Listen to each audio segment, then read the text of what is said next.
नमस्कार, news one India में आप सभी का स्वागत। आपके साथ मैं अर्चना कौशल। शुरुआत करेंगे बड़ी खबर के साथ। सपा विधायक अतुल प्रधान का बड़ा बयान सामने आया है। गन्ना में कटौती पर सदन में रखेंगे बात। बजट में क्या क्या रखा गया है, इस पर भी होगी चर्चा। तो कुंभ में हताहत लोगों की संख्या नहीं बताई गई, इसको लेकर सवाल उठाए गए। कुंभ के दौरान हुए एक्सीडेंट पर भी चर्चा होगी। उनको भी सरकार 25-25 लाख रुपए की सहायता दी।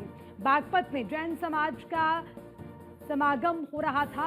अखिलेश जी बागपत में हताहत हुए लोगों की मदद कर रहे हैं। 2027 के चुनाव में सरकार को जनता जवाब देगी। अखिलेश जी से सभी वर्ग के लोग उम्मीद लगाए हुए हैं। तो ये बड़ा बयान सामने आया है जिसमें सरकार को घेरते हुए अतुल प्रधान नजर आए और इसमें कई मुद्दे हैं जिसको लेकर अतुल प्रधान कह रहे हैं कि इन तमाम मुद्दों को मैं रखूंगा, इसको लेकर मैं बात करूंगा, इसको लेकर मैं आवाज भी उठाऊंगा। उसके अलावा सरकार पर हमलावर नजर आए, सरकार पर जुबानी प्रहार किया है अतुल प्रधान ने। कहा आने वाले 2027 के चुनाव में जनता सरकार को जरूर जवाब देगी, सरकार को जनता जवाब देने की तैयारी में है। वहीं अखिलेश को लेकर उन्होंने कहा कि अखिलेश से जो सभी लोग हैं वो उम्मीदें लगाए बैठे हैं। तो बताते चले, अतुल प्रधान समाजवादी पार्टी के विधायक जिनका ये बयान सामने आया है।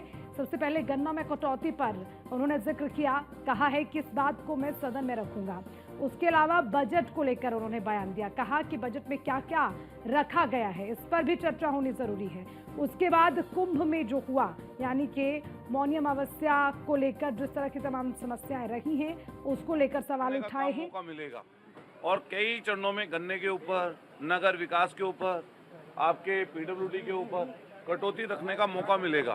तो हम लोग सरकार के जो पहला बजट था उसमें से कितना खर्च किया और इस बजट में किस तरीके से उन्होंने प्रबंध किया है अलग अलग विभाग का, उसके ऊपर चर्चा होगी।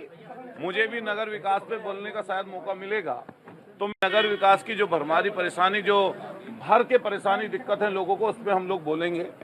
और मैं आज नियम 56 के अंतर्गत अगर मेरा स्वीकृत होता है तो जिस तरीके से कुंभ में हादसा हुआ और जो लोग हताहत हुए और उनकी संख्या अभी तक नहीं बताई गई और सरकार की तरफ से 25 लाख की घोषणा की गई, हम उसके साथ साथ ये भी ऐड करना चाहते हैं कि सरकार को ध्यान देना चाहिए कि जो कुंभ की तरफ जा रहे थे या कुंभ से लौट रहे थे, चाहे वो किसी भी प्रदेश के पर्यटक आपके आस्था लेकर यहाँ पर आए थे, उनको भी सरकार व्यवस्था करे 25-25 लाख की।